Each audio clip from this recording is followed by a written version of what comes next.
Queridos, a paz do Senhor Jesus. Paz do Senhor, irmãos. Eita, meu Deus, cansaço. Considera. Texto de Lucas, no capítulo de número 8, leremos apenas 6 versículos, do 40 ao 46. Desde já agradeço muitíssimo ao pastor pela oportunidade. Confesso que nesse culto, antes da mocidade, eu fui lá no bebedouro, quando voltei, assim, algo está me dizendo que quarta-feira eu prego. Porém, eu estudando uma mensagem para uma outra ocasião, falei, agora, Jesus. Aí veio essa, falei assim, amém, então será essa para a glória de Deus. Deus abençoe o nosso pastor, muitíssimo e obrigado por confiar. Texto de Lucas, capítulo de número 8, 40, que diz assim: Aconteceu que quando voltou Jesus, a multidão o recebeu, porque todos o estavam esperando. E eis que chegou um varão de nome Jairo, que era príncipe da sinagoga, e prostrando-se aos pés de Jesus, rogava-lhe que entrasse em sua casa, porque tinha uma filha única, quase de 12 anos, que estava à morte. E indo ele, apertava-o a multidão. E uma mulher que tinha um fluxo de sangue, havia 12 anos e gastara com os médicos todos os seus haveres, e por nenhum pudera ser curado. Chegando por detrás dele, tocou na orla de sua veste, e logo estancou o fluxo de seu sangue. E disse Jesus: Alguém me tocou. E negando todos, disse Pedro e os que estavam com ele: Mestre, a multidão te aperta e te oprime, e dizes: Quem é que me tocou? E disse Jesus: Alguém me tocou, porque bem conheci que de mim saiu virtude. Espírito Santo de Deus, sou mero, falho pecador, e isso eu reconheço.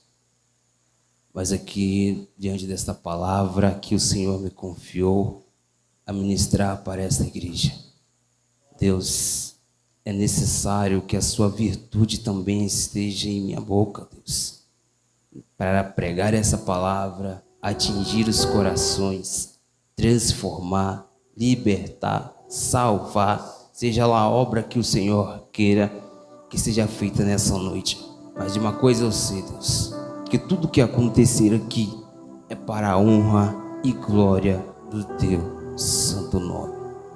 Se assente, por gentileza.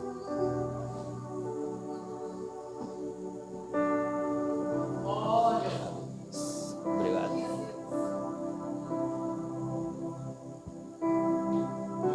Queridos, aqui estamos de 2 incidentes que provavelmente incidiram na cidade de Cafarnaum, após Jesus Cristo retornar de um outro grande incidente operado que, segundo a sua autoridade, lhe permitia.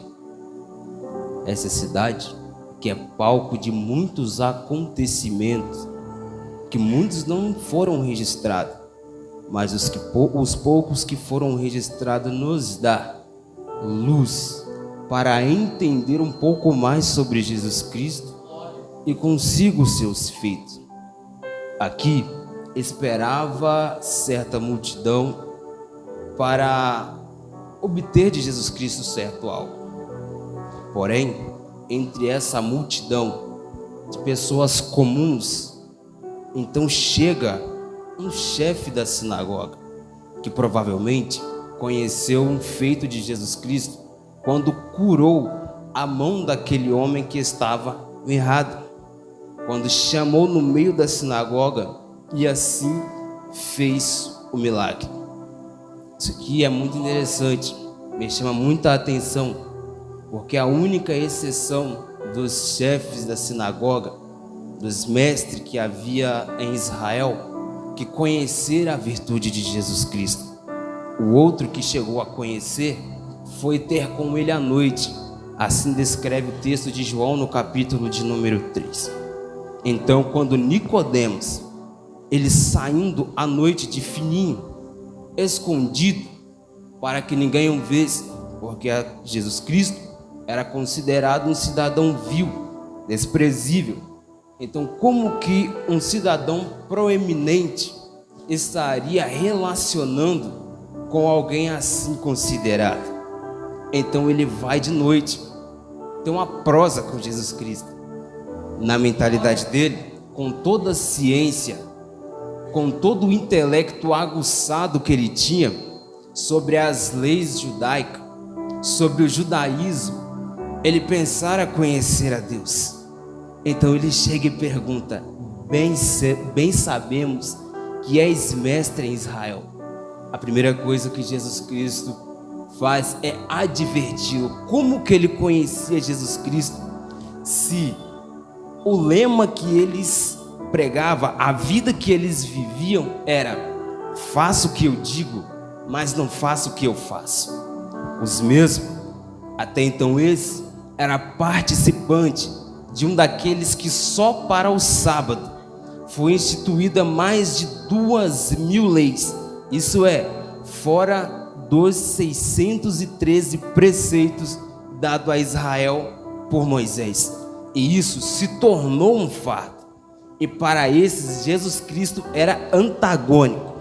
Para esses, Jesus Cristo era o contra.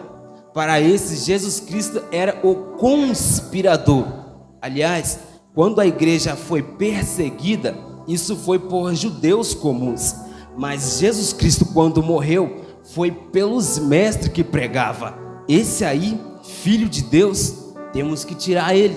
Esse aí, vindo em nome de Deus, temos que tirar eles. Então eles, promovendo sedições, assim conseguiram matar Jesus Cristo. Mas não sabendo eles que esta era a obra já premeditada desde a eternidade, assim como diz o Senhor. Pois bem, quando mesmo então reconhecendo a virtude de Jesus Cristo, ele foi diante da multidão, o sol, ele diante de todo mundo vendo: eu vou a si mesmo, porque eu preciso de uma coisa. A minha filha tem quase 12 anos e ela morre. E o que mais me chama a atenção aqui é que essas duas situações são similares. Quer saber por quê? Esse homem era preeminente, ou seja, ele tinha condições financeiras para arcar com o declínio da saúde da sua filha. Porém, com certeza foi mal sucedido. A mulher do fluxo de sangue, de igual modo. Porém, quando ele foi ter com Jesus Cristo, ele já havia contratado aqueles homens que cantavam, que choravam, que assim eram pagos para isso. Ou seja, falsidade, chorando no velório. Mas quando Jesus Cristo chega para falar que a menina apenas dormiam, eles riam. É meio que contraditório. Alguém contratado para chorar estava no velório. Então, quando ele foi ter com o mestre para convidar para a sua casa, algo aconteceu, que aqui para mim nada mais, nada menos era uma prova do que Jesus Cristo poderia fazer na casa daquele homem. Então, quando ele andava a multidão apertava. Então essa mulher que estava com o seu sangramento, que estava com a sua situação acontecendo, com a sua enfermidade no auge, aliás, a enfermidade no auge e a sua vida já chegando ao final. Sabe por quê? Porque o fluxo de sangue é nada mais, nada menos que o rompimento de vasos sanguíneos. E um ser humano, ele tem cerca de 7 litros de sangue e 3,5. 2 litros de sangue perdido é capaz de provocar o pejorativo no corpo de qualquer ser humano. Pois bem, na cabeça dela, ela diz: se eu somente tocar na orla de seus vestidos. Isso aqui é profético. Alguns profetas profetizaram que haveria um judeu, que a sua orla sararia, que a sua orla curaria os enfermos. Mas o que tem de tão importante nessa orla? Já te explico. Porque asa significa orla. e nas mesmas continha algumas franjas. Alguns aqui conhecem como a lei da franja. E essas franjas foi instituída no indumento de todos os israelitas, porque todas as vezes que eles olhavam para aquelas franjas, eles sabiam: eu tenho mandamento para cumprir. Eles sabiam que aquilo ali representava a lei de Deus. Eles sabiam que aquilo ali representava a palavra de Deus.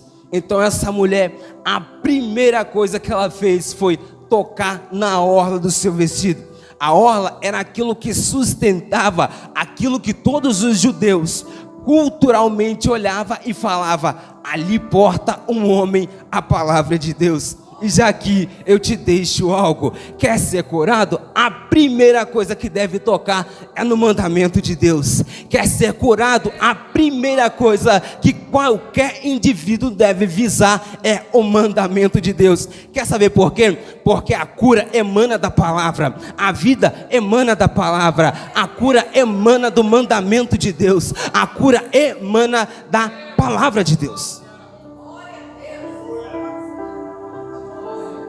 Não existe cura fora da palavra de Deus. E quer saber? Porque o mandamento difere da lei. A lei, algumas foram abolidas, mas o mandamento é eterno. E quer saber por quê? João, ele chegou a dizer: não vos escrevo mandamento novo, mas sim antigo, que desde o princípio já tiveram. E eram os mandamentos que Deus instituiu. Aí depois o mesmo vai e escreve: no céu, 3 são os que compõem: o Pai, a palavra e o Espírito. Aí Jesus Cristo diz: eu sou o caminho, a verdade e a vida. É ele dizendo: eu sou a palavra e também sou a vida. Que a vida toca primeiro aonde que você vê que tem palavra. Busque a palavra, que ali está a vida. Esse aqui é o segredo que muita gente não consegue ainda, que muita gente ainda não descobriu. Aleluia. E queridos, se um ser humano é capaz de ter apenas entre 3,5 e 7 litros de sangue, essa mulher havia quanto tempo que estava perdendo sangue? Quanto tempo?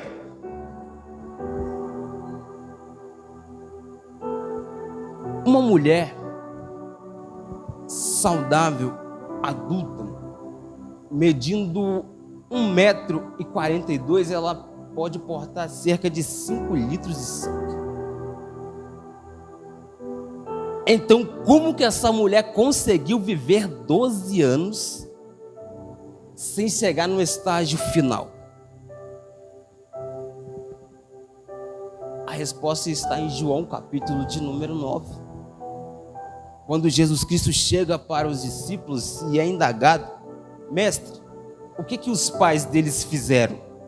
Ou o que ele fez para estar dessa forma?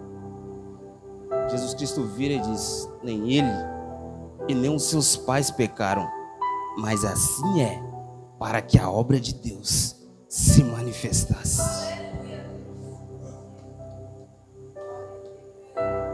Eu já vi gente dizer que tudo que passou foi sorte.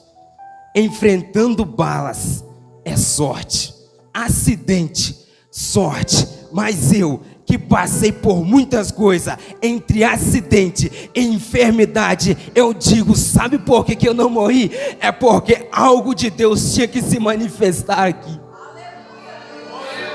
Nunca foi sorte, sempre foi Deus. Nunca foi sorte, era uma obra de Deus que tinha que se cumprir.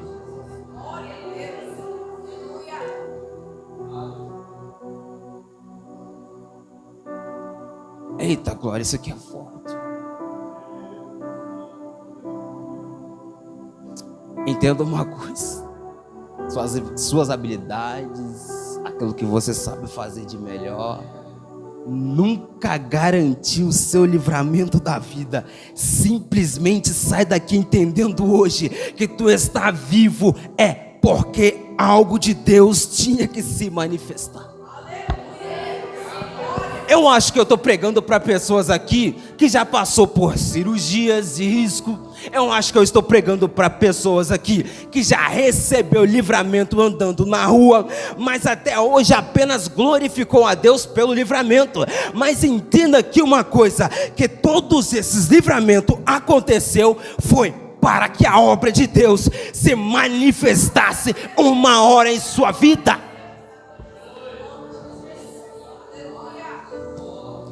Oh, aleluias!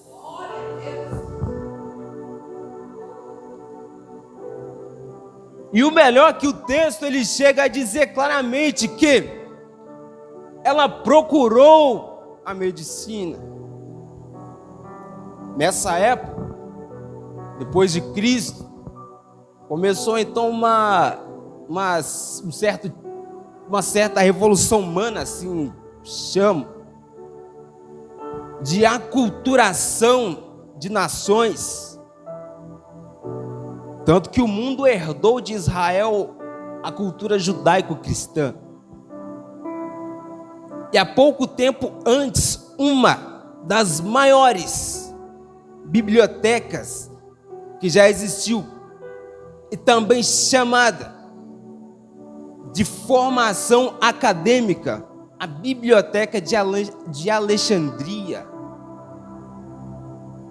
ali formou grandes homens, isso é, no âmbito de engenharia, medicina ou quaisquer outra, arqueologia, e ela agregava de diversos conhecimentos. Então, em todos os profissionais e todos os intelectuais, eles tinham a recorrer informações que não eram de sua nação, assim, promovendo grandes eruditos. Mas mesmo assim, o texto ainda é claro em dizer: em nenhum deles pudera ser curado, por nenhum deles. O fluxo sanguíneo tem um tratamento. Alguns pode até por si mesmo curar, mas enquanto isso não acontece, existe um processo chamado transfusão de sangue, que isso poderia garantir com que ela vivesse um pouco mais. Porém, isso é quase que contemporâneo. Em 1818 acontece a primeira com sucesso. Olha só o tempo a percorrer para descobrir a medicina. Eu nunca desmereci os profissionais da medicina, nunca desmerecerei a medicina em si, mas de uma coisa eu sei: por mais avanços tecnológicos que ela tenha, apenas um toque de Cristo vai superar. Por mais avanço que ela tenha, apenas um toque de Cristo sarará. Eu vivi para contar a história de pessoas que, desafiados da medicina, não tem jeito, depois que voltaram, quem te curou? Eu já vi pessoas sair da medicina dizendo: não tem jeito, depois que voltou, aonde que apareceu esse medicamento que te curou? E a pessoa dizia: foi Deus, foi Deus, foi Deus quem fez essa obra. Oh, glória!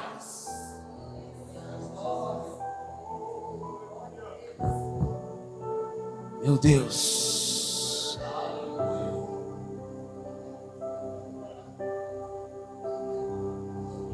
Eu vi uma coisa aqui, eu ouvi que nessa noite uma coisa que me chamou muita atenção, e aliás, todas as 3 vezes desde que retornei, que comecei a ministrar,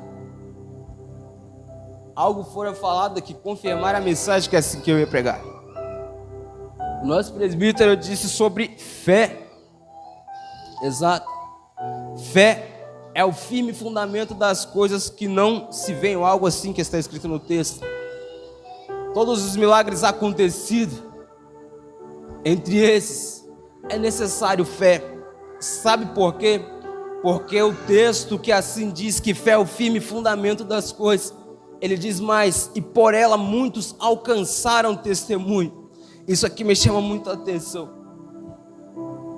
porque a preposição por, ela traz muitos conceitos, entre elas objetivo, meio e estado. Quer saber mais? Explico usando o intertexto, usando a vida de Abraão para trazer isso. Quando ele fora prometido, ele não conhecia a terra, mas caminhava para ela. O que mantinha ele? Qual era o objeto que mantinha consonância entre a promessa e o prometido? Era a fé. E por que ele nunca parava? Por causa da fé. E tem mais, a fé, ela nem sempre estamos na constância. Às vezes oscila, às vezes estamos um pouco acima e às vezes estamos embaixo. Mas acontecido no Atos capítulo 2 estado, fé é perseverança, fé é um estilo de vida a se seguir. Por mais que não estamos sempre no auge da fé, mas ela nunca deve deixar de estar em nós. Quer saber por quê? Porque promessa, cura acontece quando temos fé. Tudo isso proveniente da pessoa de Cristo só conseguiremos alcançar mediante a fé. E olha a determinação dessa mulher: se eu menos tocar, eu serei curado. E outro ponto que aqui muito me chama a atenção: após tocar, ser tocado, saiu virtude que curar a pessoa de Cristo. E todas as pessoas que vinham a Cristo, Ele jamais o abandonou. Todas as pessoas que vinham usando a sua fé, Ele nunca deixou as mesmas desamparadas. E por isso, aqui outro ponto fortíssimo me chama a atenção. Eu quero que tu preste atenção nisso. Jesus Cristo, Ele era Deus, estava no meio dos homens, representando a divindade de Deus e sendo também homem. Houve na terra uma vez que um projeto fora feito no céu, e esse projeto, ele tinha tamanho, ele tinha todas as suas medidas a ser feita. Porém, mesmo sendo um projeto feito no céu, dado pelo Senhor, ele foi feito aqui na terra. Para isso, Ele enche Bezalel do seu espírito, e dando ele ciência em todos os artes. E assim então Ele faz o que chamamos de Arca da Aliança, o objeto mais sagrado da cultura e da religião judaica. Tanto sagrado que é a única coisa que não conseguiram encontrar até hoje, porque carregava a sua preciosidade do Senhor. E me chama muito a atenção que esse objeto, ele era feito de uma madeira extremamente dura, sólida, sendo a única capaz de suportar ouro quente. O que Deus faz? Usa essa madeira, dá ela forma. Depois que tu dá ela forma, reveste ela de ouro, dá valor. Depois que ela tiver o seu valor, derramam algo precioso que é a minha presença. E eu acredito que alguém já está pegando isso aqui. Porém, isso não ficava à vista de qualquer um. Isso não ficava à vista do comum. Tinha que ficar no Santo dos Santos. E esse Santo dos Santos era considerado Santo dos Santos quando portava esse objeto santíssimo, que representava a presença de Deus no meio de Israel.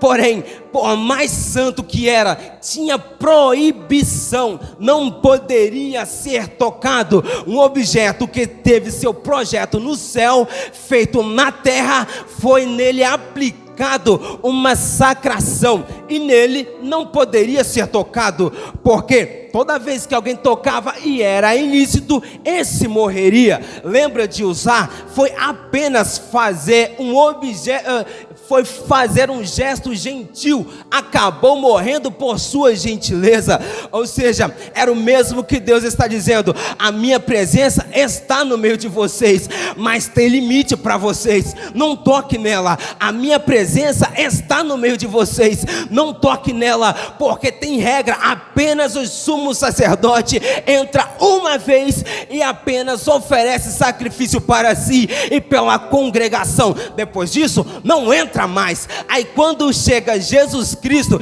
ele quebra todos esses paradigmas, alguém do céu no meio do povo santo, e ainda diz: vinde a mim todos aqueles que estáis cansados e oprimidos, que eu vos aliviarei. Aprendei de mim e tomai o meu fardo, que é leve. Deixa eu ler aqui, irmãos, que esse texto, ele me foge sempre à memória, mas ele diz o seguinte: vinde a mim todos aqueles que estáis cansados e oprimidos, e eu vos aliviarei. Assim diz o Senhor: tomai sobre vós o meu jugo e aprendei de mim, que sou manso e humilde de coração, e encontrarei descanso para a vossa alma, porque o meu jugo é suave e o meu fardo é leve. Sabe o que ele está dizendo? No tempo da lei, se quisesse viver, fica longe do que é santo. Sabe o que ele está dizendo? Se quiser viver no tempo da lei, fica longe do que é sagrado. E agora, quer viver? Vem para perto de mim. Quer ser liberto? Vem para perto de mim. Quer ser salvo? Vem para perto de mim. Se coloque de pé.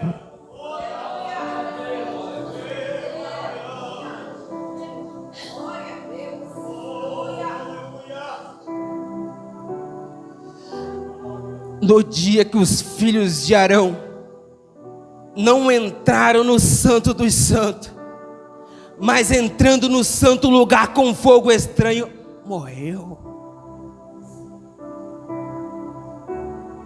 Era Deus dizendo: cuidado da forma que tu entra, e não entra de qualquer forma.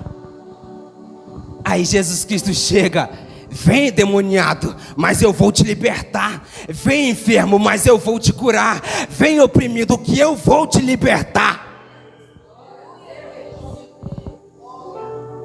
Não existe conceito de vida longe da vida.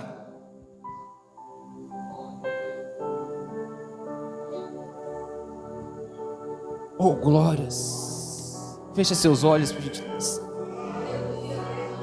Espírito Santo de Deus, aqui essa palavra eu preguei, Senhor. O Senhor possa fazer arder nos nossos corações. Deus, a vida é o Senhor e não existe conceito da mesma longe de Ti, ó Pai. Senhor, que permeie em nosso meio aqui nessa noite, culto de libertação à vida, Deus. Porque a libertação produz a vida, ó Deus. Senhor, o Senhor liberta do cativeiro da morte. O Senhor liberta, Senhor, do inferno. O Senhor liberta, ó Pai, aqueles que estão oprimidos, e dá a eles, Senhor, a liberdade no Senhor. Por isso, ó Pai, se aqui estamos, porque assim cultuamos a mesma, e se cultuamos ela, reconhecemos que o Senhor é a nossa liberdade. Oh, aleluias.